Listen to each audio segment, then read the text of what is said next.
మీకు అభినందనలు. కొత్త బ్యానర్ స్టార్ట్ చేసినందుకు శుభాశీస్సులు. Thank you. బొమ్మరిల్లు బ్యానరు మార్చడానికి కారణం ఏంటి? బొమ్మరిల్లు బ్యానర్ మార్చిందని ఎవరు చెప్పారు ఫస్ట్? అంటే ఈ న్యూ టాలెంట్ రోడ్స్ అనే బ్యానర్, కొత్త బ్యానర్ స్టార్ట్ చేశారు కదా. బొమ్మరిల్లు బ్యానర్కి ప్రొడ్యూసర్ నేను. ఓకే. నేను ఓన్లీ దీనికి కూలీ పని చేస్తున్నానన్నా. ఓకే. వినాయకరావు గారు, మీరు అల్లూరు సీతారామరాజు ఊటీలో షూటింగ్ వెళ్ళి రామారావు గారిని ప్రశ్నించారు, రాజకీయాల్లోకి వచ్చారు. మీరు కొత్త ప్రశ్న వేస్తూ నన్ను దేనికి పంపిద్దామని చూస్తున్నారు. అయితే ఏంటంటే అన్న, ఆ బొమ్మరిల్లు బ్యానర్కి నేను ప్రొడ్యూసర్ని, దర్శకుడిని కూడా. ఆవిడ సమర్పిస్తారు. ఈ బ్యానర్ ఏంటంటే ఆవిడ full time producer with the support, backing support of her friends, America friends ఆవిడకి సపోర్ట్ చేస్తుండగా ఆవిడ వాళ్ళ త్రూ ఆవిడ ప్రొడ్యూస్ చేస్తుంటాను. సో దానికి ఓన్లీ నేను మాత్రమే ప్రొడ్యూసర్, నేను డైరెక్షన్ మాత్రమే చేస్తుంటాను. ఉద్దేశం ఏంటంటే ఏమీ లేదు. అది ఉద్దేశం ఏంటంటే మధ్యలో 3, 2, 1 ఏమీ లేదు. ఓకే. మీరు ఎన్టీఆర్ అభిమానం సంగతి అందరికీ తెలిసింది. పర్టికులర్గా పాతాళ భైరవిలో ఆ గెటప్ స్టిల్లు దీనిలో వాడుకోవటానికి ప్రత్యేక రీజన్ ఏమైనా ఉందండి? అది దాంట్లో ఏం లేదు. ఇలాంటి ఆలోచన వచ్చినప్పుడు తనకి న్యూ టాలెంట్ రోర్స్ అని ఈ సినిమా ద్వారా కొత్త ప్రతిభ గర్జిస్తుంది ఇక్కడ అన్నప్పుడు, ఆయన ఎర్లీ డేస్లో ఒక ఈ సినిమా తర్వాత నుంచి ఆయన స్టార్గా పరిణామం చెందారు. ఈ సినిమా టైంకి ఆయన కొత్త ప్రతిభలాగానే ఉన్నారన్నమాట. కొత్త ప్రతిభకు ఒక ఇన్స్పిరేషన్ లాగా ఉండాలన్న ఒక ఉద్దేశంతోనూ పెట్టాం. అది అప్పటికి ఇంకా దీని తర్వాత సూపర్ స్టార్ అయ్యారు ఆయన. ఈ సినిమాతో స్టార్. ఓకే. వైఎస్ గారు సార్, ఇక్కడ అన్నా నేను వెంకట్, ఎన్టీవీ సార్. కంగ్రాచులేషన్స్. మరో పేరు, మీ పేరు చాలా ప్రాముఖ్యం చెందిందన్న. టోపీ మార్చినా కూడా మర్చిపోతారు మళ్ళీ. ఓకే సార్, చెప్పండి అన్న. సార్, మీరు మొత్తం నందమూరి హీరోస్తో చేస్తున్నారు. అంటే హరికృష్ణ గారు, తర్వాత బాలకృష్ణ గారు, ఆ తర్వాత ఇప్పుడు జానకిరామ్ గారికి అబ్బాయి మధ్యలో. ఇప్పుడు ఒక నిమిషం అండి. ఫస్ట్ మీరు అడిగిన దాంట్లోనే వస్తుంది. నేను ఎవరు ఫ్యాన్ అండి? Rapid fire. నేను ఎవరు ఫ్యాన్ని? ఎన్టీఆర్ గారి ఫ్యాన్. నాకు ఎవరు ఇచ్చారు బ్రేక్? ఎన్టీఆర్ గారు. అక్కినేని గారు. అక్కినేని గారు ఆపోజిట్ కాంపౌండ్ కదా. అదే ఒక నిమిషం వినండి. ముందు ఫస్ట్ మీరు అడిగిన దానికి నేను చెప్తున్నాను. అడిగిన దాన్ని ముందు, అడిగిన దాన్ని ఒబ్బే చేయకూడదుగా నేను ముందు. ఓకే సార్, చెప్పండి. కాంట్రడిక్షన్ అక్కడ ఉన్నప్పుడు దాన్ని క్లారిటీ ఇచ్చి నెక్స్ట్ ఆన్సర్కి వెళ్ళాలి. సో నేను రామారావు గారి వీరాభిమాన్ని. ఇందాక నేను చెప్పిన దాంట్లో కూడా ఉంది అది. అగ్నిపుత్రుడు సినిమా పనిచేస్తున్నప్పుడు అక్కినేని నాగేశ్వరరావుతో పరుచూరు గోపాలకృష్ణ గారు డైలాగ్స్ రాయటకు వచ్చినప్పుడు 175 days రామారావు గారికి ఎక్కువ, నాగేశ్వరరావుకి ఎక్కువ అనే డిస్కషన్ వచ్చినప్పుడు ఎవరికి ఎక్కువ అనే సినిమాల విషయంలో నాగేశ్వరరావు గారితో అన్నపూర్ణ స్టూడియో సెట్స్లో బయట విరామం సమయంలో మాట్లాడుతూ డిస్కస్ చేస్తూ వాదోపవాదాలు చేస్తుండేవాళ్ళం. అవన్నీ ఆయనకి తెలుసు, నాగార్జున గారికి తెలుసు. నేను రామారావు గారి అభిమాన్ని. తర్వాత బాలకృష్ణ గారికి అభిమాన సంఘాలకి లెటర్స్ కూడా, బాలకృష్ణ గారికి అభిమాన సంఘం పెట్టి మద్రాసు వెళ్ళి అభిమాన సంఘం లెటర్స్ అన్ని కూడా నేను కండక్ట్ చేశానన్న విషయం తెలుసు. సో వాళ్ళు నాగార్జున గారు అవకాశం ఇచ్చారు నాకు. తర్వాత నాగార్జున గారే హీరోగా అవకాశం ఇచ్చారు. తర్వాత నేను సొంత బ్యానర్ పెట్టుకుని అప్పుడు నేను వెళ్ళి హరికృష్ణ గారితో సినిమా తీశా. తర్వాత నాకు ఎవరు అవకాశం ఇచ్చారని మూడో సినిమా మహేష్ బాబు ఇచ్చారు. నేను గుడివాళ్ళు ఎవరితో గొడవ పడుతుండేవాడిని, కృష్ణ గారి ఫ్యాన్స్తో గొడవ పడుతుండేవాడిని, కొట్టుకుంటుండేవాళ్ళం. అందుకని ఆ ప్రశ్నలో సగం బేస్ లేదు. నాకు వచ్చిన మీరు పూర్తిగా వింటే అప్పుడు నేను చెప్తాను సార్. ఇప్పుడు నేను అడిగేది ఏంటంటే, హరికృష్ణ గారితో చేశారు, బాలకృష్ణ గారితో చేశారు, వీళ్ళిద్దరితో కూడా చేశాను కదా ముందు, నాగార్జున గారు. నేను చెప్పేది వినండి సార్, నేను అడిగేది వినండి మీరు. చెప్పండి. ఆ తర్వాత ఇప్పుడు జానకిరామ్ గారు వాళ్ళ అబ్బాయితో చేస్తున్నాను. మధ్యలో జూనియర్ ఎన్టీ గారు మిస్ అయిపోయారు. ఎందుకు అయిపోయారు? మీరు మిస్ చేశారా, లేకపోతే ఆయనకి ఒప్పుకోలేదా, బిజీ అయిపోయి? నేను ఎన్టీఆర్ గారి గురించి అడుగుతున్నాను. నేను చేసేదే సినిమాలు ఒక 1 yearకి 2 yearsకి 3 yearsకి అలా సినిమాలు చేస్తుంటానండి. నాకేంటంటే కథ నేనే రాసుకుంటాను. రాసుకున్న తర్వాత ఆ రాసుకున్న కథకి ఎవరు అవసరం అనుకుంటే వాళ్ళ దగ్గరికి వెళ్ళి అప్రోచ్ అయ్యి సినిమా తీస్తాను. అందుకని ఈ బస్సు దిగి ఇంకో బస్సు వెంటనే ఎక్కేద్దాం అనే తాపత్రయము, కంగారు లేదు లైఫ్లో. నేను ప్రేమ వివాహం చేసుకున్నా. ప్రేమ వివాహం చేసుకున్న తర్వాత ఏమవుద్దండి, భార్య పట్ల విధేయతను, బాధ్యత, కుటుంబం, వాళ్ళతో కూడా సరదాగా తిరుగుతుంటాను. ప్రపంచాన్ని కళ్ళతో చూడటం కంటే కూడా టీవీలో చూడటం కంటే కూడా కళ్ళతో చూడాలి, కాళ్ళతో నడవాలని అనుకుంటాను ప్రపంచంలో చూసే ప్రదేశాలు.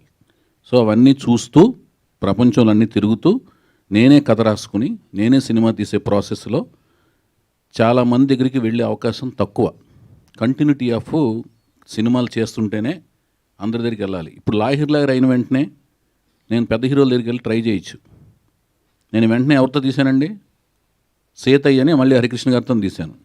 సో నేనేంటంటే నాకు ఆలోచన నా బ్రెయిన్లో లేదు పెద్ద హీరోల దగ్గరికి వెళ్ళాలి, లేకపోతే స్టార్డమ్ ఉన్న హీరోల దగ్గరికి వెళ్ళాలి అని ఉండదు. నాకు ఎవరు కరెక్ట్గా నా కథకు రాసుకున్నప్పుడు నాకు కన్వీనియంట్గా ఎవరు అనిపిస్తే వాళ్ళ దగ్గరికి వెళ్ళిపోతాను. వైవిఎస్ గారు అంటే ఆ వెళ్ళినప్పుడు తారక్ దగ్గరికి ఎందుకు వెళ్ళకూడదు అనేది మీ ప్రశ్న అనమాట. తారక్ దగ్గరికి వెళ్ళాలనే కథ నా ఆలోచనలోకి రాలేదంటున్నాను.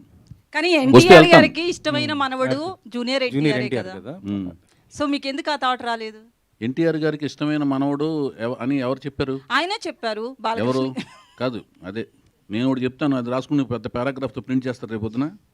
చెప్పండి. అట్లా కాదండి, నేను చెప్పేది అది కాదు. ఎన్టీ రామారావు గారికి ఇష్టమైన మనవడు అంటే మిగతా మనవాళ్ళు ఇష్టం లేదనా? మీరు బట్ చెప్పేది అందరిలోనే అంటే ఒకరని ఉంటది కదా. సార్ మీరు ఇప్పుడు ఒక క్వశ్చన్ వేసినప్పుడు ఒక సర్టిఫికేట్ ఇవ్వకండి. సార్ మీరు సర్టిఫికేట్ ఇస్తున్నారండి. చాలా సార్లు జూనియర్ ఎన్టీఆర్ కావచ్చు, వాళ్ళ ఆహా, ఫాదర్ కావచ్చు, వీళ్ళంతా ఆయన కూడా చెప్పిందే చెప్పలేదు. కదండి ఇది. ఎన్టీ రామారావు గారు జూనియర్ పబ్లిక్ గా ప్రెస్ మీట్ లో చెప్పలేదు కానీ ఒక family members నిమిషం దగ్గర చెప్పారు ఒక కదా. నిమిషం అండి. తారక్ గారు కూడా చెప్పలా. ఏది, రామారావు గారికే నేను ఇష్టమైన మనవాడిని, నేను ఒక్కడనే ఇష్టమైన మనవాడిని. ఎన్టీ రామారావు మీరు అడిగిన క్వశ్చన్ ఏంటంటే ఎన్టీ రామారావు గారికే ఆయన ఇష్టమైన మనవాడు అన్నారు. అది మీరు స్ట్రెస్ చేశారు. ఆయన ఒక్కడే ఇష్టమైన మనవాడు కాదు, ఎన్టీ రామారావు గారికి అందరూ సమానమే. అలాగే ఎన్టీ రామారావు గారిని అభిమానించే వాళ్ళందరికీ, అభిమానులు, వంశ వీరాభిమానులందరికీ రామారావు గారి కుటుంబంలోని అందరూ సమానమే. కానీ రామారావు గారు తన పేరుని ఈ మనవడికే పెట్టారు. అది ఒకటి ఆయన పెట్టలేదు, హరికృష్ణ గారు పెట్టారు. హరికృష్ణ గారు పెట్టిన ఇప్పుడు మీరు చెప్పేదనండి, మీరు ఇప్పుడు వినాయకరావు గారు, రామారావు గారు పెట్టలేదు. హరికృష్ణ గారు, జానకిరామ్, కళ్యాణ్ రామ్, తారక రామ్ అని ఆయన పెట్టారు పేర్లు. కానీ ఎన్టీఆర్ గారు రామారావు గారు యాక్సెప్ట్ పెట్టలేదు. చేశారు కదా సార్. యాక్సెప్ట్ చేశారు. ఇప్పుడు ఇంకొకటి అడుగుతున్నాను, మీకు న్యూ టాలెంట్ రోర్ సెట్ అనే ఒక సంస్థ స్థాపించి ఒక ప్రొడక్షన్ చేయబోతున్నా. దానికి సంబంధించిన ప్రశ్నలు కావాలా, రామారావు గారి ఫ్యామిలీకి సంబంధించిన దీనికి సంబంధించి ఒక్క నేను నిమిషం అడిగింది వినండి. ఏంటంటే ఒక్క నిమిషం మీరు వినండి. హీరోలు అందరు ఇంట్రొడ్యూస్ ఆహా, చేసినప్పుడు ఒక్క నిమిషం ఒకరిని వినండి. ఎందుకు చేశారు నేను అడిగాను సార్. ఒక్క నిమిషమేనండి. నేను ఎందుకు చేయలేకపోయినా చెప్పాను.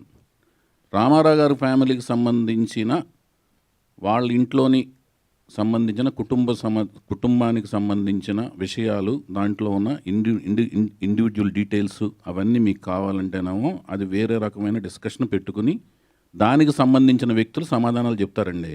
నేను ఇండివిజువల్ అడగలేదు, మీరు ఎందుకు మిస్ చేశారు అని నేను అడిగాను. ఎందుకంటే నాకు అదే ఇద్దరు సమస్య. మొత్తం నందమూరి హీరోస్ ఎక్కువ చేసింది మీరే. ఇప్పుడు చెప్తున్నాను.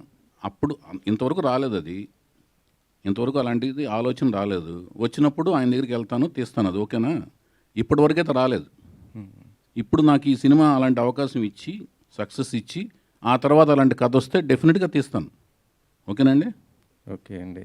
సరే ఇంకో క్వశ్చన్. ఓకే, అది ఓకేనా మీకు? అది కూడా హ్యాపీనా? సంతృప్తి ఉంది అందులో? మీరు అందరితో చేయాలని మేము కోరుకుంటాం సార్. అదే మయ్య చౌదరి గారు, ఇంకో క్వశ్చన్ సార్. ఇందాక ఈరోజు మహేష్ గారి బర్త్డే, ఆ బర్త్డే సందర్భంగా అంటే ఆయనతో గతంలో యువరాజ్ సినిమా చేశారు. అప్పుడుగా ఆయన సూపర్ స్టార్ కాదు, కానీ ఇప్పుడు రాజమౌళి గారితో కూడా చేస్తూ ఒక మళ్ళీ ప్యాన్ వరల్డ్ మూవీ చేయబోతున్నట్టు అంత గొప్ప స్థాయికి ఎదిగాడు కదా. ఎలా అనిపిస్తుంది? అంటే మీరు అంత ఎక్స్పెక్ట్ చేశారు నేను ఫ్యూచర్లో అంత ఆయన బాలనటుడుగా ఉన్నప్పుడు ప్రపంచం కన్ఫర్మ్ చేసిన వాళ్ళు బాలకృష్ణ గారండి. ఫస్ట్ నందమూరి బాలకృష్ణ గారిని ప్రపంచం కన్ఫర్మ్ చేసింది. ఎప్పుడు తాతమ్మ కళ సినిమా చేస్తున్నప్పుడు కానీ, అన్నదమ్ముల అనుబంధం సినిమా చేస్తున్నప్పుడు కానీ, దాని తర్వాత కొంచెం టీన్స్ పెరిగిన తర్వాత అభిమన్యుడు క్యారెక్టర్ వేస్తారు చూడండి, దానవీర సూరకర్ణప్పుడు, ఇతను కన్ఫర్మ్డ్గా అద్భుతమైన నటుడు అవుతాడు, నందమూరి వారసుడు అవుతాడని. అట్లాగే మహేష్ బాబుకి కన్ఫర్మ్ చేశారు, ఘట్టమనేని వారసుడు అవుతాడు ఇతను, డెఫినెట్గా సూపర్ స్టార్ అవుతాడని. సో నాకు నా సినిమా యువరాజు సినిమా దొరకటం అనేది నేను చాలా అదృష్టం కింద ఫీల్ అయ్యాను, అతను ఒప్పుకోవటం అనేది. అన్ని సినిమాలు వెయిటింగ్లో ఉంటే అన్ని పక్కన పెట్టి నా పర్సనల్ చాయిస్కి ఒక రిస్క్తో కూడిన ఎలిమెంట్ని ఒప్పుకుని ఆయన సినిమా చేయడం అనేది చాలా గొప్పగా ఫీల్ అయ్యాను. అంతేకాకుండా చాలా అందమైన మనిషి, అంటే కృష్ణుడు అంటే మీసాలు తీసిన పేడి మొహంలా లేకుండా చిరునవ్వుతో ఉన్నట్టుగా అనిపించాలండి. లిప్స్ పోర్షన్ దగ్గర పేడి మొహం తత్వం రాకూడదు. అలా ఉన్న లక్షణాలు ఈయనకు ఉన్న మెండుగా ఉన్నాయి. అందుకని నేను పట్టి మరీగా యువరాజ్ సినిమాలో కృష్ణుడి గడపలో ఆయన ఏంచి రిక్వెస్ట్ చేసి ఆయన ఎంతో ఒప్పించి కృష్ణుడి గడపలో చూసుకున్నాను ఆయన్ని. ఇప్పుడు చాలా సోషల్ నెట్వర్క్స్లో బాగా హల్చల్ అవుతుంది. మహేష్ బాబుని కృష్ణుడి కింద వేస్తే చూడాలని అనుకుంటున్నాం అని. నాకు అప్పుడే అనిపించింది, మీకు అర్థమైంది కదా నేను చెప్పిన లాజిక్ బిహైండ్ దట్. ఆ పెదాలు ఎలా ఉండాలంటే నవ్వినా కూడా మీసాలు లేకపోయినా కూడా మృదుత్వం ఉండాలి. కృష్ణుడికి చిరునవ్వులో మృదుత్వం ఉంటేనే ఆ కృష్ణుడికి అదేంటి కోమలత్వం ఉంటుంది. ఆ కోమలత్వం ఆయనలో ఉంటుంది. అందుకనే నేను ఆ లిరిక్స్ కూడా యువరాజ్ సినిమాలో చందమామలాగా చల్లనివాడే చిన్ని కృష్ణయ్యలాగా అల్లరివాడే అనే లిరిక్స్ రాయించుకున్నా వేటూరు గారితో. అది వైవిఎస్ గారు చెప్పండి sir. Good to see you. Question ఏంటంటే కీరవాణి గారితో అంటే ఇప్పుడు మ్యూజిక్ సిట్టింగ్ చేయించారా సార్? అంటే ఎలా వస్తుంది ఏంటి అది మ్యూజిక్ అని? మ్యూజిక్ కంపోజింగ్ స్టార్ట్ అయిన వెంటనే కంపోజింగ్ స్టార్ట్ అయినాయి అని చెప్పి ఒక అద్భుతమైన వీడియో షాట్ సోషల్ నెట్వర్క్స్లో పెడతామండి. ఆయనతో డిస్కషన్స్ అయితే ఒక ప్రిలిమినరీ సిట్టింగ్స్ లాంటివి మామూలుగా మాట్లాడుకునే డిస్కషన్ సిట్టింగ్స్ లాంటివి జరిగినాయి. మిగతా range of sittings, next level of sittings జరిగిన వెంటనే అన్నీ నేను పెడతాను, వీడియో షార్ట్స్ అవి పెడతాను. ఎందుకంటే మీ సినిమాకి మ్యూజిక్ చాలా హైలైట్ ఉంటుంది, చాలా ఇంప్రెస్గా ఉంటుంది. మీ ఫస్ట్ సినిమా నుంచి ఏదైనా డెఫినెట్గా అయితే ఆయన మనసు పెట్టి మనసావజ కర్మన పనిచేస్తారండి. నేను అంతే మనసావజ కర్మన ఆయనతో పని చేయించుకుంటానికి విపరీతంగా శ్రమిస్తాను, కష్టపడతాం. ఓకే సార్, నెక్స్ట్ లెవెల్లో ఉంటుంది, ఆ లెవెల్లో ఉంటుంది, అవన్నీ అసలు నేను ఎప్పుడు మాట్లాడను. సార్ సాయిమాధవ్ గారు, ఈ సినిమాలో అంటే డైలాగ్స్ ఎలా ఉండబోతున్నాయి? ఎందుకంటే RRR లాంటి ఒక మూవీకి మొత్తం మీరు చేసిన ఏ డైలాగ్ అయినా పవర్ఫుల్ డైలాగ్లు ఉండబోతుంది. ఇప్పుడు ఒక మంచి డైరెక్టర్తో చేస్తున్నారు కదా, డైలాగ్స్ ఏ విధంగా ఉండబోతున్నాయి ఏంటి అసలు? ఖచ్చితంగా బాగుంటాయండి. ఎందుకంటే కథలో అవకాశం ఉంది, మంచి డైలాగ్స్ రాసే అవకాశం ఆ కథలో ఉంది. కథ వినగానే నాకు అనిపించిన ఫస్ట్ ఫీలింగ్ ఏంటంటే కథ బాగుంది, ఈ సినిమాకి నేను బాగా రాయొచ్చు, నేను కూడా కనిపించవచ్చు అనేటువంటి ఆలోచన ఆ కథ నాకు ఇచ్చింది. ఖచ్చితంగా డైలాగ్స్ బాగుంటాయి. త్వరలో రిలీజ్ కాబోతున్న గేమ్ చేంజర్ కూడా మీరు మంచి రాశారు కదా, అవును. ఆ డైలాగ్స్ ఎలా ఉండబోతున్నాయి? ఖచ్చితంగా బాగుంటాయి సార్, అద్భుతమైన డైలాగ్స్ ఉంటాయి ఆ సినిమాలో. వైవిఎస్ గారు, సో హలో అన్న చెప్పండి. సో క్వశ్చన్ ఏంటంటే మొన్న ఒక లాస్ట్ ప్రెస్ మీట్లో అంటే మీరు ఇంట్రడ్యూస్ చేసిన హీరో మీద ఒక కామెంట్ చేశారు. ఎవరండి? రామ్ గారి మీద. దేవదాస్ మూవీకి కామెంట్ నేను చేయలేదు, తమ్మునైల్ కామెంట్ చేసింది, ఏం కాదు. సో తమ్మునైల్స్ అనేవి మా జనబాహుల్యంలోకి వచ్చేసినాయి. అవి కూడా ప్రాణాలు ఉంటున్నాయి. అవి ప్రాణం పోసుకుని, పురుడు పోసుకుని, ప్రాణం సంతరింపజేసుకుని అవి సో వికృత రూపాలే తిరుగుతున్నాయి మనుషుల మధ్యన, గోస్ట్ లాగా. సరే సార్, అలా నెగిటివ్గా బాగా స్ప్రెడ్ అయింది. లేదు, క్వశ్చన్ ఏంటంటే అది మీరు ఇంట్రడ్యూస్ చేసిన హీరో ఇప్పుడు పాన్ ఇండియా ఫిలింలో యాక్ట్ చేస్తున్నారు అండ్ రిలీజ్కి రెడీగా ఉంది. అసలు రాము, నేను పరిచయం చేసిన వెంకట్, ఆదిత్య ఓం, రామ్, సాయి ధరమ్ తేజ్, మీరు అడిగి చాలా మంచి పని చేశారు. సాయి ధరమ్ తేజ్, హరికృష్ణ గారు, వాళ్ళు నా హృదయంలో టాటూ లాగా ఉంటారు. సో ఆయనది డబల్ ఇష్మార్ట్ అని ఒకటి రిలీజ్కి రెడీగా ఉంది. బ్లాక్ బస్టర్ అవ్వాలని మనస్ఫూర్తి కోరుకుంటాను. అండ్ నా రూమ్మేట్ రవితేజ నా హృదయంలో ఉంటాడు. ఆయనది కూడా సినిమా రిలీజ్ రెడీ ఉంది. అదే, ఇది నిజంగానే చెప్తున్నాను. చౌదరి ఇప్పుడు 100 రూపాయలు ఇద్దరు సినిమాలు హిట్ అవ్వాలి. ఎందుకంటే రవితేజ ఎంత కష్టపడి పైకి వచ్చాడు నాకు తెలుసు. అతను పడిన కష్టం వెనకాల, ప్రతి కష్టం వెనకాల నేను కూడా ఉన్నాను. ఏది ప్రత్యక్ష సాక్షి, పరోక్ష సాక్షిగా ఉన్నాను. ఇద్దరు రూమ్మేట్స్, రవితేజ నేను 8 years. ఓకేనండి. ఓకే. అండ్ మీరు చాలా సినిమాలు రిలీజ్ అది తమ్మునైల్ సరిగ్గా తప్పు పెట్టారు, రాముకి తెలుస్తుంది. అది తమ్మునైల్కి ప్రాణాలు పోసి ఆయన క్వశ్చన్లు సంధించకండి భయ్యా. సరే సార్, ఇప్పుడు మీ సినిమాల్లో లాహిర్లో నుంచి చాలా మంచి సినిమాలు ఉన్నాయి, ఫ్యామిలీ ఓరియంటెడ్ ఫిలిమ్స్. సో ఇప్పుడు రిలీజ్లు హవా నడుస్తుంది. సో మీ సినిమాల్లో రిలీజ్ చేయాలంటే ఏ సినిమా రిలీజ్ చేస్తారు? అండ్ సీక్వెల్ తీయాలంటే ఏ సినిమాకి సీక్వెల్ చేస్తారు? సీక్వెల్స్ తీయాలి అనుకున్న క్యారెక్టర్, అనుకున్న ముగింపులతో నేనే సినిమా తీయలేదు ఇప్పుడు దాకా. అందుకని సీక్వెల్స్ తీయను. రిలీజ్ చేయాలంటే ఏ సినిమా రిలీజ్ చేస్తారు? అది డిమాండ్ను బట్టి రిలీజ్ చేస్తాను. డిమాండ్ వస్తే రిలీజ్ చేస్తాను. డిమాండ్ రావడం అంటే ఏంటంటే ఎవరిని వచ్చి బాబు మేము ఇంత డబ్బులు ఇస్తాం మీరు ఇస్తారా అంటే రిలీజ్ చేస్తాను. మీ సినిమాలు రిలీజ్ అవ్వడానికి ఎందుకు ఇంత టైం పడుతుంది, ఇంత లేట్ ఎందుకు అవుతుంది? నేను ప్రేమ వివాహం చేసుకున్నాను.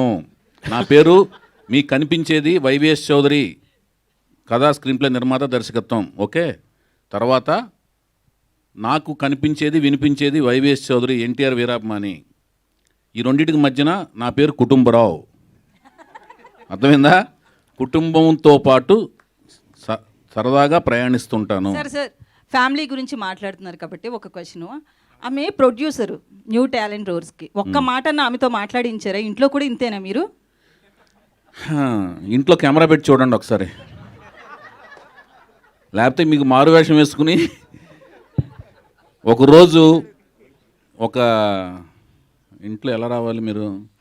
పనమ్మాయి అంటే బాగుండదు కాబట్టి చెప్పేదనండి. ఏదన్నా వస్తువులు అమ్మటాకో చీరలో ఏదో ఏదో అమ్మటానికి రండి, తెలుస్తుంది అట్లా కాదండి. అసలు స్వరూపం. ఇందాక స్టేజ్ మీద కూడా మీరు మాట్లాడారు, సాయి మాధవ్ గారితో మాట్లాడించారు, ప్రొడ్యూసర్తో ఒక్క మాట మాట్లాడించారా? ఆవిడ మైక్ టైసన్ కాదండి, మీరు డబ్బులు పెడుతున్నారా చెప్పేదండి. ఆవిడ ఇండైరెక్ట్గా? మైక్ టైసన్ కాదు, నేను మైక్ టైసన్ని. లోపల మాత్రం ఆవిడ టైసన్ మించిన బలవంతురాలు. వైవిఎస్ చౌదరి గారు హాయ్. అన్న, చెప్పండి. ఇక్కడ వైవిఎస్ గారు చెప్పండి. కంటిన్యూ చేసి ఆపేస్తా ఇంకా చెప్పండి. క్వశ్చన్. యాక్చువల్లీ మీరు సీనియర్స్ ని తీసుకున్నారు, లిరికిస్ట్గా కావచ్చు వీళ్ళంతా, కీరవాణి గారు, సాయి మాధవ్ గారు. బట్ ఆర్టిస్టుల విషయానికి వస్తే కొత్త వాళ్ళని తీసుకుంటున్నారు. ఏంటి డిఫరెంట్ ట్రాక్స్? కాదండి, వీళ్ళు ఒక సాహిత్యము సంపద అంతా ఉంటుంది కదండి. సాహిత్యము తర్వాత సంగీతము, ఇదంతా ఏంటంటేనండి అది విషయ పరిజ్ఞానం. ఆ విషయ పరిజ్ఞానం అనేది వాళ్ళతో పోటీతత్వం. మనకంటే తెలివితేటలు ఎక్కువ ఉన్న వాళ్ళతో సంభాషించి సంగీతపరంగా కానీ సాహిత్యపరంగా కానీ వాళ్ళతో పోటీపడి వాళ్ళ దగ్గర నుంచి విషయాన్ని డ్రా చేసుకోవాలండి. ఓకేనండి. ఇక్కడ నటీనటుల తత్వానికి వచ్చేదానికి ఏమవుద్దంటే కొత్త టాలెంట్ని నాకు 13 ఏళ్ళ ఎక్స్పీరియన్స్ ఉందండి సినిమా ఫీల్డ్కి వచ్చిన తర్వాత. అసిస్టెంట్ డైరెక్టర్గా, అసోసియేట్గా విపరీతమైన నేను ఈ రంగాల్లో అన్నిటిలోనూ వీటిలో నైపుణ్యం ఉంది, అవగాహన ఉంది, నటన పరంగా అన్నిటి మీద పట్టు ఉంది. కానీ వీటి మీద నేను రాసేది కథ రాయగలను కానీ డైలాగులు రాసే దాని మీద నాకు పట్టు లేదు.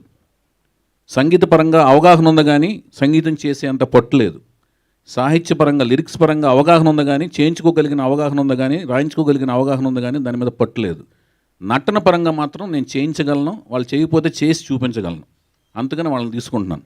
సార్ చౌదరి గారు, సార్ హీరోయిన్ కోసం బయట ఎక్కడో తిరిగారు, ఇంట్లోనే అందమైన పాప ఉంటే ఎందుకు హీరోయిన్గా ట్రై చేయలేదు? ఇంట్లో అందమైన పాప ఎవరండి? మీ అమ్మాయి ఎలమంచిలో ఎక్కుతా. ఆ పాప వస్తే ఫస్ట్ టైం హీరోయిన్ ఆవిడే అనుకున్నాం మేమంతా. మీరు అనుకున్నారు అలాగూ? వెంకట్ గారు నిజం సార్ అది.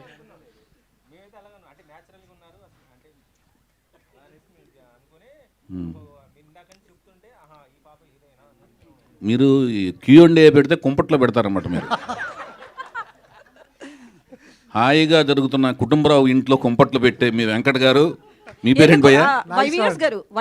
మీకు ఒక నాయసరారు, సార్ ఉన్నమి నాగు లాంటి వాళ్ళు మీరు.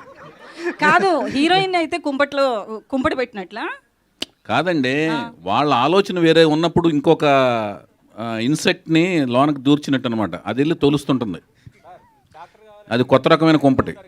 గీత గారికి వస్తున్నాండి. గీత గారు, ఈ సినిమాకి మీరు ప్రొడ్యూసర్ అండి, చౌదరి గారికి అవకాశం ఇచ్చారా, ఆయన తీసుకున్నారా? నాకు తెలుసు కదండి ఎంత కష్టపడతారు అసలు. ఆయన విపరీతంగా కష్టపడతారు కాబట్టి ఆయనకి మించి ఇంకెవరు ఆప్షన్లు లేరు ప్రస్తుతానికి. అంతే ఎంత ఇస్తే అంత, ఎంత పడేస్తే అంత తీసుకుంటాను భయ్యా. ఆవిడకి మాట్లాడుతుంది రాదని చెప్పాను కదా, చివరికి పడేసి తీసుకుంటాం కదా. అది వైవిఎస్ చౌదరి గారు ఇక్కడండి.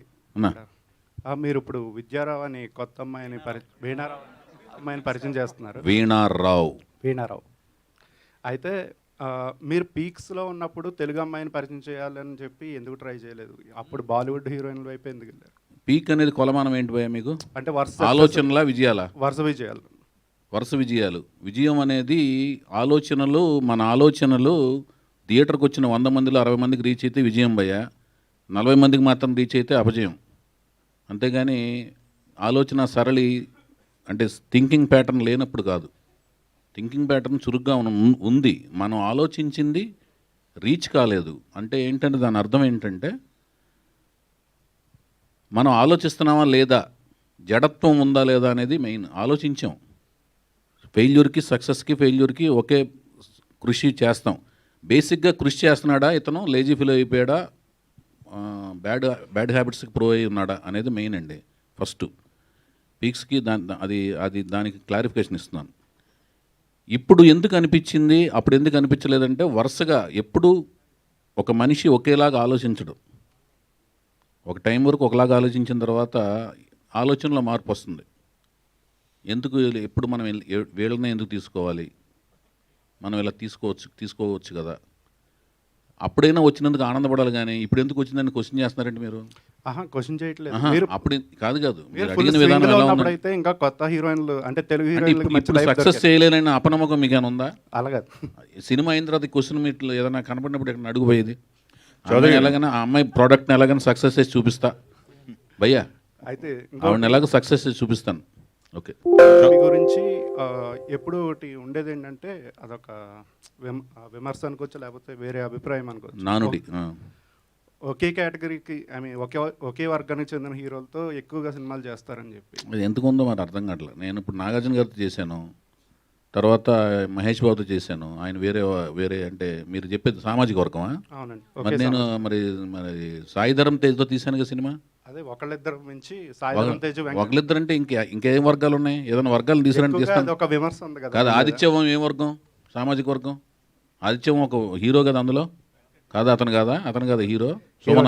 సుమన్ గారు ఏ సామాజిక వర్గం అందులో? సుమన్ కూడా హీరోనేగా. వినీత్ గారు ఏ సామాజిక వర్గం? హరికృష్ణ గారు హీరోనా అందులో? లాహిర్లో 4 హీరోలు, అందులో 3 హీరోలు వేరే సామాజిక వర్గాలు కదా. ఏంది భయాలు? ఒక్క నిమిషం, నేను ప్రేమ వివాహం చేసుకున్నా కదా, ఈవిడే సామాజిక వర్గం, ఆవిడే సామాజిక వర్గం భయ్యా, కనుక్కో ఆవిడ్ని. ఏంది తమ్ముడు చౌదరి గారు? ఎక్కువ మంది అభిప్రాయం అదండి. అభిప్రాయాన్ని క్లారిఫై చేశారు, మంచి పని చేశారు, మీకు దండం. మీ అభిప్రాయాన్ని క్వశ్చన్ రూపంలో అడిగి మంచి క్లారిఫికేషన్ ఇచ్చారు, ధన్యవాదాలు. చౌదరి గారు ఇక్కడ అన్నా, మీరు తీస్తున్న సినిమా ఏ జోనర్కి సంబంధించింది? మామూలు రెగ్యులర్ సినిమానా, లేకపోతే జోనర్లో జానపదం ఇవన్నీ ఏమన్నా? తెలుగు సాహిత్యం సంప్రదాయం, హైందవ సాంప్రదాయాలు, కట్టుబాట్లు ఇవన్నీ కూడా ఉంటాయండి, రిఫ్లెక్ట్ అవుతుంటాయి. విలువలు ఇవన్నీ ఉంటాయి. ఓకే, ఉంటూ ఒక సంగీతం సాహిత్యం ఉంటూ ఒక రోమాంచితమైన యాక్షన్ సన్నివేశాలు, ఉత్సుకత కొనసాగే సినిమా. దీంట్లోంచి మీరు ఏమి రాసుకోండి అంతే. ఓకే, ఇవన్నీ ఉంటాయి. తెలుగు సినిమానేనా, పాన్ ఇండియా సినిమానా? తెలుగు వరకేనా? తెలుగు సినిమా దాని విస్తృత స్థాయికి వెళ్తుందా లేదా అనేది మేకింగ్ స్థాయిలో మీకు అర్థమవుద్ది. ఓకే, అంతే. బడ్జెట్ ఏమాత్రం పెట్టారు ప్రొడ్యూసర్ గారు? మీకు అన్ని లెక్కలు చెప్తే ఎలా? స్కేల్ అర్థం కావాలిగా. స్కేల్ చిన్న సినిమా చేస్తున్నారు, పెద్ద సినిమా. నేను ఎప్పుడు చిన్న సినిమాలు తీయలేను భయ్య. చిన్న సినిమాలు అంటే అంటే 1 కోటి రూపాయలు, 2 కోట్లు, 3 కోట్లు, సింగిల్ డిజిట్ సినిమాలు ఎప్పుడు లేదు. అలానే డబల్ డిజిట్స్తో స్టార్ట్ అయిన మొదటి అంకెల్ సినిమాలు కూడా తీయలేను. చాలా పెద్ద సినిమాలు తీస్తాను. ఓకే, చౌదరి గారు అలా చెప్పండి. మోక్షజ్ఞ గారు ఇంట్రడ్యూస్ అవుతున్నారని తెలిసింది. అవును. మీ దాకా వచ్చిందా సార్ అది? అంటే ప్రాజెక్టా లేకపోతే న్యూసా? న్యూస్ కదా, ప్రాజెక్ట్. లేదు, నాకు కానీ ఆ సినిమాకి ఎప్పటి నుంచో మేమందరం ఆ న్యూస్ కోసం వెయిటింగ్. అది ఒక మంచి కాంబినేషన్ అని నేను చాలా హ్యాపీ ఫీల్ అయ్యాను ఆ న్యూస్. ఎందుకంటే నాకు తెలిసి ఆ న్యూస్ అంటే ఒక కాంబినేషన్ అని నాకు అర్థమైంది. ఆ కాంబినేషన్ అయితే ఎక్సలెంట్ కాంబినేషన్ అని నేను. సార్, ఎన్టీఆర్ గారు అంటే ఎప్పుడైతే అభిమానం, మీకు చాలా ప్రేమ. ఆయన జీవిత చరిత్ర 1, 2 వచ్చినప్పుడు ఆ ఆలోచన నాకు ఎందుకు ముందుగా రాలేదని ఎప్పుడైనా బాధ అనిపించిందా? బాధ ఏమి అనిపించలేదు, నాకు రాలేదనిపించలేదు. నేను ఎప్పటికైనా తీద్దామని మాత్రం లైఫ్లో అనుకున్నాను నేను. అని యుగ పురుషుడు అనే ఒక టైటిల్ని దాదాపు 2000 నుంచి నేను రెన్యువల్ చేసుకుంటూ చాలా ఏళ్ల పాటు రెన్యువల్ చేస్తూనే ఉన్నాను. ఇంకా అనుకున్నాను ఒకప్పుడు చేద్దామని, ఒకప్పుడు అనుకున్నాను ఓకే సార్. యుగ పురుషుడని. సార్ మీరు రాఘవేంద్రరావు గారికి అసిస్టెంట్గా చేశారు, తర్వాత దాసరా గారు అంటే మీకు బాగా ఇష్టం, ఒకసారి స్టేజ్ మీద కూడా చెప్పున్నారు. అటువంటిది మీరు రెగ్యులర్గా లవ్ స్టోరీలు, ఇప్పుడు సాహిత్యం ఇవన్నీ చెప్తారు ఈ స్టోరీల్లో. గతంలో మీరు చెప్పినప్పుడు ఆయన తీసిన జానర్ ఆఫ్ మూవీస్ ఎవరు చేయలేదని చెప్పారు, దాసరా గారి జానర్. అటువంటిది మీరు ఎందుకు ట్రై చేయలేదు సార్? ఆయన ఇష్టమైన డైరెక్టర్ అయిన ఉన్నప్పుడు. కాదు, ఇప్పుడు సీతారాముల కళ్యాణం చూస్తున్నారనికిను సీతారామరాజుకి సంబంధం లేదు. ఫ్యామిలీ డ్రామా, యువరాజుకిను సీతారామరాజుకి సంబంధం లేదు. తర్వాత లాహిర్కిను యువరాజు సీతారామరాజులకు సంబంధం ఉండదు. మీరు చూడండి, చెప్తున్నాను. యువరాజులు అసలు ఏమి మహేష్ బాబుతో అటెంప్ట్ చేయాల్సిన ఫిల్మ్ లాగా ఉండదు అలాగే. అందులో యాక్షన్స్ ఉండవు, ఏమి ఉండవు. అలా ప్రయోగాత్మక చిత్రం అది. ఆయనే ఒక కెరీర్ స్టార్టింగ్ స్టేజ్లో ఆయనకు ఒక పిల్లోడు లాంటి సినిమా దాన్ని థియేటర్లో కూర్చోబెట్టి జనాలని ఒప్పించడం అనేది చాలా కష్టమైన సినిమా అది. తర్వాత లాహిర్ 4 జంటల ప్రేమ కథలు, అవి వాళ్ళకి అదొక రకమైన, మళ్ళీ దాంట్లో పగా ప్రతీకార మార్కులు కూడా ఉంటాయి. దాని తర్వాత వచ్చిన సినిమా సీతయ్య అసలు పోలీస్ ఆఫీసర్ సబ్జెక్ట్ కదా, అది వెరైటీ కదా అసలు. అది ఫ్యాక్షన్. దేవదాస్ వేరు, లవ్ ఫ్యాక్షన్ ఇక్కడే ఉండిపోయారు. ఫ్యామిలీ డ్రామా ఉందిగా సీతారామరాజు, అన్నదమ్ములు విడిపోవడం. ఇంకేం కావాలి మీకు? సోషల్ అవేర్నెస్ అని ఒక్క మగాడు చేశాను. దాని తర్వాత రే అనేది వెస్ట్రన్ స్టైల్ ఆఫ్ ఫిల్మ్ చేశాను, ఏదో ఒకటి పాప్ వరల్డ్కి వెళ్ళాను. సార్ ఇంత చాలా క్రాఫ్ట్ మీద ఇంకే టైప్ సబ్జెక్ట్ చేయాలి మీకు చెప్పండి సార్? అట్లానే కదా మీరు చెప్పారు, ఆయన తీసిన జానర్ ఆఫ్ మూవీస్ ఎవరు చేయలేదు, అటువంటి ట్రై చేస్తే బాగుంటుంది. ఒకసారి స్టేజ్ మీద ఎవరు ట్రై చేస్తారని చెప్పట్లేదు. ఆయన యొక్క ఒక వ్యక్తి గురించి పొగిడేటప్పుడు ఆయన ఎన్ని రకాల పార్సల్ తీశారు అనేది చెప్పటం అనేది. ఇప్పుడు మీ గురించి చెప్పాల్సి వస్తే మీరు ఇలాగ స్నఫ్ కలర్ షర్టు ప్యాంట్ వేసుకొస్తారు ఎప్పుడు, ఆయన టేస్ట్ ఇది అని చెప్తాం.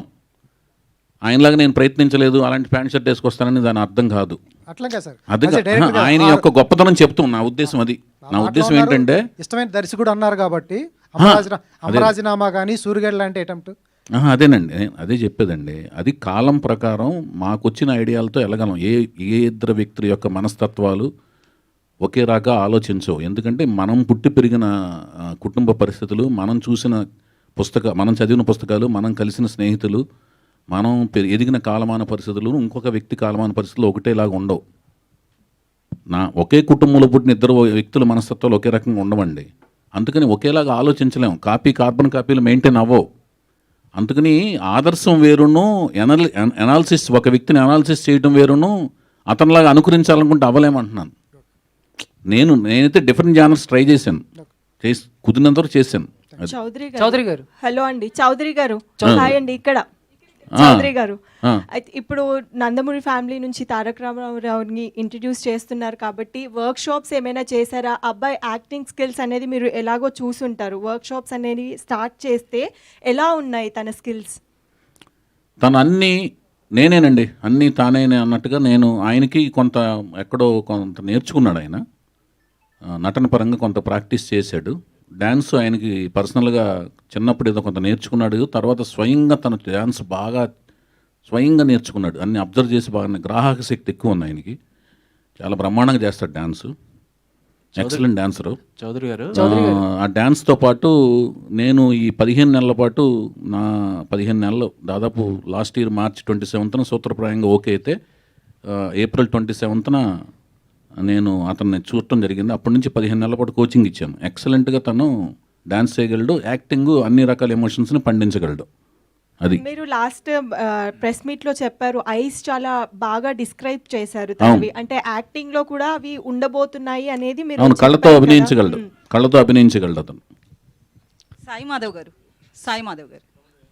సో బేసికల్లీ ఎన్టీఆర్ ఫ్యామిలీకి సంబంధించి ఏ డైలాగ్స్ రాసినా కూడా పులులు, సింహాలు, అలాగే చాలా ఉంటాయి, మీసాలు, ఇవన్నీ. సో ఈ సినిమాలో కూడా ఆ ఫ్యామిలీ నుంచే హీరో వస్తున్నారు. మరి మీ డైలాగ్స్ ఎలా ఉంటాయి? సేమ్ ఇట్లనే ఉంటాయా? ఏ సినిమా అయినా కథను బట్టి ఉంటాయమ్మా. కథను బట్టే కానీ పులులను బట్టి సింహాన్ని బట్టి ఉండవు. పులులకి సింహాలకి డైలాగ్ రాసినా కూడా వేస్ట్ అయి చెప్పలేదు. చౌదరి గారు, this is Chandu, anchor from filmy looks. So first of all congratulations. అంటే చాలా గ్యాప్ తర్వాత మళ్ళీ వస్తున్నారు, చాలామందికి హ్యాపీ అది. అంటే 9 years గ్యాప్ వచ్చింది సార్.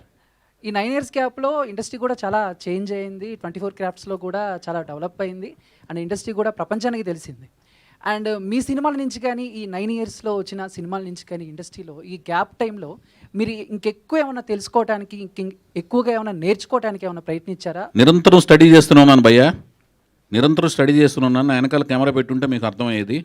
నేను చదివే పుస్తకాలు కానీ, చూసే మనుషులు కానీ, చూసే సినిమాలు కానీ, నేను టెక్నికల్గా ఏమేమి సినిమాలు తీస్తున్నారు, ఎట్లా తీస్తున్నారు, ఎలాంటి ఎక్విప్మెంట్లు వచ్చినాయి, ఎలాగ పరిశ్రమిస్తున్నారు, ఎలాంటి స్క్రీన్ ప్లే చేస్తున్నారు అన్ని ప్రతి సినిమా నేను చూస్తుంటాను. ఐమాక్స్కి మీరు వచ్చినా రాకపోయినా అన్ని సినిమాలు నేను చూస్తుంటాను. దాని వెనకాల అంత స్క్రీన్ ప్లే టర్మ్స్లో వర్క్ చేశారు, దానికి ఎంత లైటింగ్ ప్యాటర్న్స్ ఎలాంటివి మారుతున్నాయి, ఎలాంటి ఎక్విప్మెంట్లు పెట్టి ఏం చేస్తున్నారు అన్నీ నేను నిరంతరం దాని గురించి పరిశ్రమిస్తుంటాను, అన్వేషిస్తుంటాను, తెలుసుకుంటా ప్రయత్నిస్తున్నాను. వైవిఎస్ గారు థ్యాంక్ యూ అండి, థ్యాంక్ యూ సో మచ్. ఒక్క నిమిషం. పాతాళ భైరవి సినిమాని ఏమైనా సోషలైజ్ చేస్తున్నారా? అదేం లేదండి, అదేం లేదు. చెప్పండి భయ్య. గీత గారు, న్యూ టాలెంటెడ్ రోల్స్ అని పెట్టారు యాక్చువల్గా. మరి మిగతా నటినట్లు వీళ్ళందరూ కొత్త వాళ్ళని పరిచయం చేస్తున్నారు, బట్ డైరెక్టర్గా వైవిఎస్ చౌదరి గారిని మళ్ళీ రీఇంట్రడ్యూస్ చేయడానికి రీజన్ ఏంటి? ఆయనకి మంచి పని, కూలి పని ఇంకెవరు చేయగలరు? చౌదరి గారు అంత ఒకే డైలాగ్ రాసుకుంటారు, మరోసారి సరికొత్తగా పరిచయం చేస్తున్నారు. అన్నిటికీ సరిపోయే డైలాగ్ అదే అండి. అయితే కథ ఒప్పించారా ఆయన, లేకపోతే మీరు కథ ఒప్పుకున్నారు, సాటిస్ఫైడ్ ఒప్పుకున్నారా, లేకపోతే ఆయన ఒప్పించారా బలవంతంగా? నాకు ఏ కథ వచ్చినా ఆవిడకి ముందు చెప్తానండి, అందుకని ఒప్పుకుంటుంది ఆవిడ. ఫైనల్ క్వశ్చన్ ఒకటి గీత గారికి. మీ న్యూ టాలెంటెడ్ రోల్స్ ఇప్పుడు ఎన్టీఆర్ గారి కుటుంబం నుంచి ఒకరిని పరిచయం చేస్తున్నారు కదా, మరి నెక్స్ట్ ఆయనకి ఎంత ఇష్టమైన మహేష్ బాబు గారి అబ్బాయి కూడా మరి ఉంది కదా, ఆయన కూడా మీ బ్యానర్లో ఇంట్రడ్యూస్ అయ్యే అవకాశం ఏమైనా ఉందా? గౌతమ్ కృష్ణ అవకాశం వస్తే తప్పకుండా అండి. సార్ చౌదరి గారు, మీరు ఇప్పటివరకు హీరో హీరోయిన్ పరిచయం చేయలేదు అంటే సినిమా షూటింగ్ స్టార్ట్ చేశారా, స్టార్ట్ చేసిన తర్వాత వాళ్ళని పరిచయం చేస్తారా, స్టార్ట్ చేయక ముందు చేస్తారా? నెక్స్ట్ ఈవెంట్లో వాళ్ళ యొక్క ఫొటోస్, వాళ్ళ యొక్క వీడియోస్ అన్ని మీకు పరిచయం చేస్తాను. మీ అనుమతి తీసుకుని షూటింగ్కి వెళ్తాను. చౌదరి చెప్పండి, మీరు అడగండి అమ్మా. Anjali from TFPC. So first event వచ్చేసి బాలయ్య గారి బర్త్డే రోజు, సెకండ్ ఈవెంట్ వచ్చేసి మహేష్ బాబు గారి బర్త్డే రోజు, సో థర్డ్ ఈవెంట్ ఈ మూవీకి సంబంధించి ఎవరితో పెట్టమంటారు చెప్పండి. సెప్టెంబర్, అదే నా క్వశ్చన్, సెప్టెంబర్ 2 ఉంటుందా లేకపోతే నాగార్జున గారి బర్త్డే August 29? మీరు ఎప్పుడు పెట్టమంటే అప్పుడు పెడతా. ఓకే, నెక్స్ట్ ఎవరి బర్త్డే కోసం ఎదురు చూడాలని, అంతేనా? Yeah, thank you so much for this lovely interaction. మరిన్ని వేదికల్లో ఈ సినిమా గురించి, ప్రాజెక్ట్ గురించి మరిన్ని విశేషాలు తెలుసుకుందాము. సార్ మీరేమన్నా final word? Thank you so much my dear friends and brothers and sisters. I wish you all good luck and wish me all the best from the bottom of your hearts. Thank you. Wonderful sir, thank you so much Sai Madhav గారికి, YVS Chowdary గారికి, అలాగే గీత గారు, thank you so much. So ఇప్పటికీ కొన్ని పరిచయాలు అయ్యాయి new talent roars ఎట్కి సంబంధించి. So మరింతమంది కొత్త వాళ్ళ గురించి, అలాగే ఈ చిత్రంతో అసోసియేట్ అయ్యే మరింతమంది అద్భుతమైన టెక్నీషియన్స్ అండ్ యాక్టర్స్ గురించి రానున్న ఈవెంట్స్లో మళ్ళీ తెలుసుకుందాము. ఈ ఈవెంట్కి జాయిన్ అయిన ప్రతి ఒక్కరికి once again thank you so much.